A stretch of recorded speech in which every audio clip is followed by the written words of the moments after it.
Have you ever stared at a list of numbers and it just feels, well, like chaos? It happens. But what if I told you that inside that jumble, there's a story just waiting to be told? So today, we're going to crack open our statistical toolbox and learn exactly how to turn those numbers into a clear, compelling story. Let's dive in. Okay, so take a look at this. This is what raw data usually looks like. These are aggression scores from a study of 20 students. Right now, it's just a mess. I mean, just looking at it, it's pretty hard to spot any kind of pattern, right? This right here is the chaos we are about to tame. So how do we find the story that's hiding in all these numbers? Well, we're going to pull out a few key tools from what we call descriptive statistics. You can think of it as our special toolkit for bringing some order to all this mess. All right, our first set of tools is all about answering a super basic but really important question. What's a typical score in this group? This is what statisticians call finding the measures of central tendency. Basically a single number that can stand in and represent the whole group. The absolute simplest tool in our kit, that's the mode. The mode is just the score that pops up more than any other. That's it. Super, super simple. Okay, so let's try this out on our aggression scores. If you scan through that data on the slide, you'll spot two numbers, 21 and 35, and each of them appears twice. Now that's more often than any other score in the list. When this happens, it means our data actually has two modes. We call this bimodal. And you know, this is actually pretty interesting. It could hint that there are maybe two different subgroups of students in our sample. See, a story is already starting to take shape. All right, next up, we've got the median. Now, the median isn't about frequency, it's all about position. It's literally the value that sits smack dab in the middle of the list after you've put all your scores in order. Half the scores are below it and half are above. Finding it is a really simple two-step process. First, you just arrange all your scores from the smallest to the largest. Then you pinpoint the one that's right in the middle position. So let's see how this plays out with our aggression scores. Okay, so once we sort all 20 of those scores, we see that the middle isn't one number, but it falls right between two numbers, 26 and 27. Whenever that happens, no big deal, you just take the average of those two. So in this case, our median is 26.5. And finally, for this section, we've got the mean. You probably already know this one. It's what we usually call the average. To find it, you just add up every single score and then divide by how many scores you have.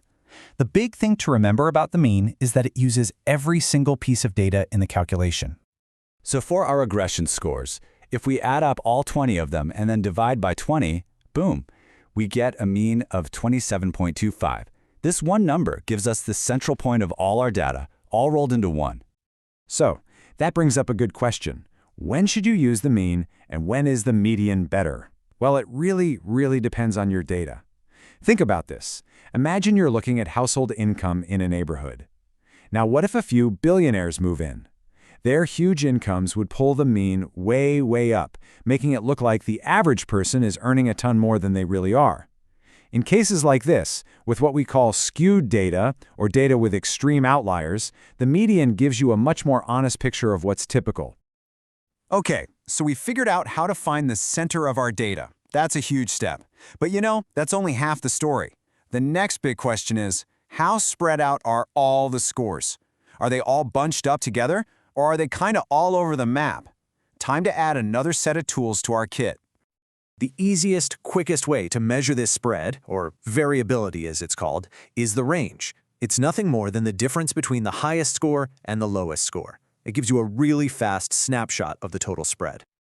Going back to our aggression scores, the highest score was a 39 and the lowest was an 8. You do the math, and the range is 31. That tells us the full span of the scores we're dealing with. But the range has a pretty big weakness. See, it only cares about the two extreme scores and completely ignores everything happening in the middle. It doesn't tell us if most of the scores are tightly packed around the mean or if they're scattered all over. For that kind of detail, we need a much more powerful tool.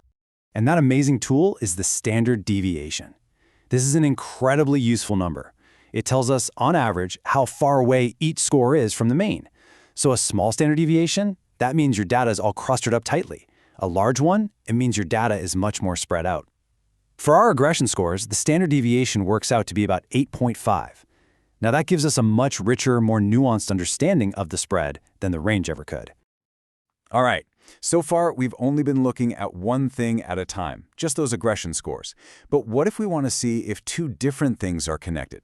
Like, is there a link between how happy a student is and how well they do in school? That question brings us to our final tool. And this is where we start talking about correlation. Simply put, a correlation is just a statistical relationship between two different variables. And if we find what's called a positive correlation, it means that as one of those variables increases, the other one tends to increase as well. Let's check out a new example to see this in action. So here, we've got some data for 6 students showing their happiness scores and their academic performance scores. The big question is there a connection? The best way to see a relationship like this visually is to use something called a scatter plot. What this graph does is it lets us plot each student as a single dot, using their 2 scores to place it on the chart. It's an amazing way to spot a pattern with just a quick glance. And what do you know? When we plot our data, a pretty clear pattern emerges. You can see that students with lower happiness scores also tend to have lower academic scores. And, on the flip side, students with higher happiness scores tend to have higher academic scores. This right here is a classic positive relationship. Okay, so let's take a breath and recap for a second. Remember where we started? With that chaotic mess of numbers. But now, by using just a few key tools from our statistical toolbox, we've managed to go from total chaos to real clarity.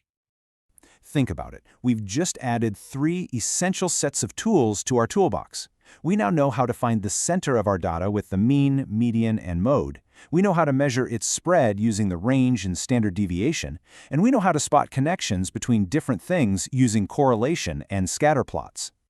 We've basically transformed that meaningless list of scores into a real story.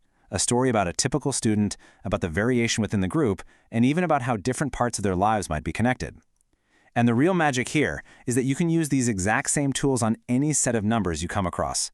So I guess the only question left for you is, what story is your data waiting to tell?